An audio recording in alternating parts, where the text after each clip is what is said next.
യാഹ്യ എന്ന ഒരു circle inspector Nedumangad police സ്റ്റേഷനിൽ ചെന്ന് പ്രതികളെ രക്ഷപ്പെടുത്താനായിട്ട് ശ്രമിച്ചതായിട്ട് വാർത്ത വരുന്നുണ്ട്.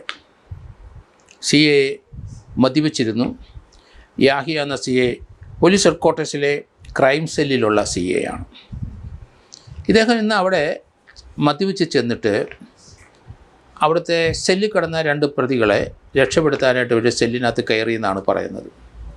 ഒരു CA ആയതുകൊണ്ട് അവിടെ വന്നപ്പം അവർ ബഹുമാനിച്ചിട്ടുണ്ടാവും. പക്ഷെ നല്ല മദ്യപിച്ചിരുന്നു. പ്രതികളെ രക്ഷപ്പെടുത്താനായിട്ട് ശ്രമിച്ചപ്പം അദ്ദേഹത്തിനെ പോലീസ് അറസ്റ്റ് ചെയ്തു. ഏതായാലും CAയും DYSP നെടുമങ്ങാടും നല്ല പ്രവൃത്തി ചെയ്തു എന്നാണ് എനിക്ക് തോന്നുന്നത്. ഇയാളെ അറസ്റ്റ് ചെയ്ത് മെഡിക്കൽ എക്സാമിനേഷന് കൊണ്ടുപോയി. കഴിഞ്ഞ 2 ദിവസം മുമ്പ് ഇയാൾ ആ പോലീസ് സ്റ്റേഷനിൽ വന്ന് ഇതുപോലെ ബഹളം വെച്ചതായിട്ടാണ് മനസ്സിലാകുന്നത്. അതിൻ്റെ കാരണം ഇയാളൊരു CA ആയതുകൊണ്ട് മറ്റ് നടപടിയൊന്നും അവർ ചെയ്തില്ല. അതിൻ്റെ ഫലമാണ് ഇപ്പോൾ അനുഭവിച്ചത്. എന്തായാലും DYSPയും അവിടുത്തെ CAയും ഇയാളെ മെഡിക്കൽ എക്സാമിനേഷനെ കൊണ്ടുപോകാൻ തീരുമാനിച്ചത് നല്ല കാര്യം. ഇയാളെ അറസ്റ്റ് ചെയ്തിട്ടുണ്ട്. ഇയാളെ സസ്പെൻഡ് ചെയ്യുമ്പോഴും നേരത്തെ നെടുമങ്ങാടിനടുത്ത് ഒരു ബാറിൽ ഉദ്ഘാടന സമയത്ത് ഈ CAയും ഇയാളുടെ കൂടെ മറ്റൊരു CAയും ഒക്കെ അവിടെ വന്നിരുന്ന് വലിയ പ്രശ്നം ഉണ്ടാക്കിയ ഒരു വാർത്തയുണ്ടായിരുന്നു. അന്നും ഇയാൾ രക്ഷപ്പെട്ടു പോയി. കാരണം ഒന്നും പോലീസ് ഉദ്യോഗസ്ഥനായതുകൊണ്ട് അവർ റിപ്പോർട്ടൊന്നും കൊടുത്തില്ല. ആ ബാറിൻ്റെ ഉദ്ഘാടന സമയത്ത് നെടുമങ്ങാട്ടുള്ളൊരു ബാറിൻ്റെ ഉദ്ഘാടന സമയത്ത് ഈ CAയും മറ്റു 2-3 CA പോലീസ് ഉദ്യോഗസ്ഥന്മാരും ഒരു SP റാങ്കിലുള്ള ഒരാളും ഒക്കെ അവിടെ ചെന്നിരുന്നതായിട്ട് അന്ന് വാർത്തയുണ്ടായിരുന്നു. അവിടെ വലിയ പ്രശ്നങ്ങളുണ്ടായി. പക്ഷേ പോലീസ് ഒന്നും ചെയ്തില്ല. അവരെ വെറുതെ വിട്ടു. 2 ദിവസം മുമ്പും ഇതേ CA ആ പോലീസ് സ്റ്റേഷനിൽ ചെന്ന് പ്രശ്നമുണ്ടാക്കി. അവർ DYSPയും CAയും ഏതായാലും അത് റിപ്പോർട്ട് ചെയ്യാതെ വെറുതെ വിട്ടു എന്നാണ് മനസ്സിലാകുന്നത്. പക്ഷേ ഇപ്പം വീണ്ടും വന്നിരിക്കുന്നു. എന്തായാലും ഇയാളെ ഉടനെ സസ്പെൻഡ് ചെയ്യാനും സർവീസിൽ നിന്ന് നീക്കം ചെയ്യാനും, കാരണം നേരത്തെയൊക്കെ ഇയാൾക്ക് ഉള്ള ധാരാളം സംഭവങ്ങൾ ഇതുപോലെ ഉണ്ടായിട്ടുണ്ട്.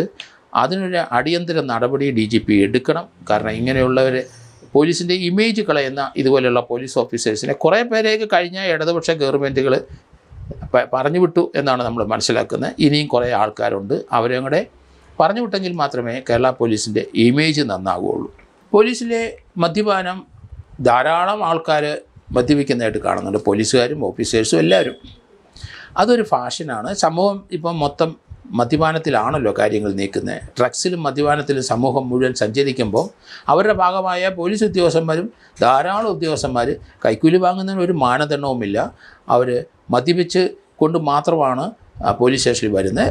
നല്ലൊരു ശതമാനം ആൾക്കാർ പോലീസ് സ്റ്റേഷനിൽ മദ്യപിച്ച് ഇപ്പോഴും വരുന്നുണ്ട്. ചെറിയ തോതിലെങ്കിലും മദ്യപിച്ചില്ലെങ്കിൽ അവർക്ക് പോലീസ് സ്റ്റേഷനിൽ അല്ലെങ്കിൽ ജോലി ചെയ്യാൻ കഴിയില്ല. കാരണം നല്ല മദ്യപാനികളാണ്. സ്വല്പം രാവിലെ അടിച്ചെങ്കിൽ മാത്രമേ അവർക്ക് നേരെ നിൽക്കാനും സംസാരിക്കാനും കഴിയുള്ളൂ. ആ സ്ഥിതിവിശേഷത്തിലേക്ക് പോയി.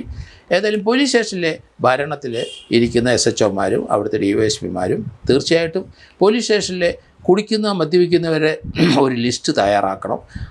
തീർച്ചയായിട്ടും അവരെ ഒബ്സർവ് ചെയ്യണം. അവരുടെ പ്രവൃത്തി നോക്കണം. എന്തായാലും അന്വേഷണത്തിലൊന്നും അവരെ സഹകരിപ്പിക്കാൻ പാടില്ല. തെറ്റായ വിവരങ്ങൾ നൽകും. താല്പര്യമുള്ള അവർക്ക് ഇൻട്രസ്റ്റ് ഉള്ള ആൾക്കാർക്ക് അനുകൂലമായ റിപ്പോർട്ടേ അവർ നൽകുകയുള്ളൂ. കാരണം അത്രമാത്രം കുറേ പോലീസ് ഉദ്യോഗസ്ഥന്മാർ അധപ്പതിച്ച് പോയിട്ടുണ്ട്. അവരെ സർവീസിനകത്ത് നിന്ന് പിരിച്ചുവിട്ടേ പറ്റുള്ളൂ. അതിന് നിയമ നടപടികളൊക്കെ ഉണ്ട്. അത് കൃത്യമായിട്ട് അവർക്കെതിരായിട്ട് നിയമ നടപടി കൂടെ അവരെ പിരിച്ചുവിടുന്നതാണ് നല്ലത്. കഴിഞ്ഞ ഗവൺമെൻറ് കുറച്ച് പേരെ പിരിച്ചുവിട്ടതിൽ ചിലരൊക്കെ തിരിച്ചു കയറി. അതിലൊന്നും കാര്യമാക്കണ്ട. കൃത്യമായ രീതിയിൽ നടപടിയെടുക്കുക. അവർ കോടതിയിൽ പോയി വരുന്നുണ്ടെങ്കിൽ അപ്പോൾ നമുക്ക് നോക്കാം. അത് നമുക്ക് ഡിഫെൻഡ് ചെയ്യാം.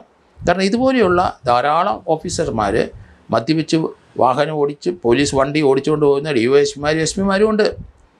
ആ റാങ്കിലേക്കൊക്കെ വന്നവരൊക്കെ ധാരാളം പേരെ ഞാൻ കാണുന്നുണ്ട്. നമുക്ക് ഇത് തീർച്ചയായിട്ടും ഇതിനൊരു ഇപ്പോഴത്തെ ആഭ്യന്തരമന്ത്രിയും അതുപോലെ DGPയും അതുപോലെ മുഖ്യമന്ത്രി ഉൾപ്പെടെയുള്ളവർ ഈ പോലീസിലുള്ളവരുടെ മദ്യപാനത്തെപ്പറ്റി തീർച്ചയായിട്ടും രഹസ്യമായ വിവരങ്ങൾ കളക്ട് ചെയ്യണം.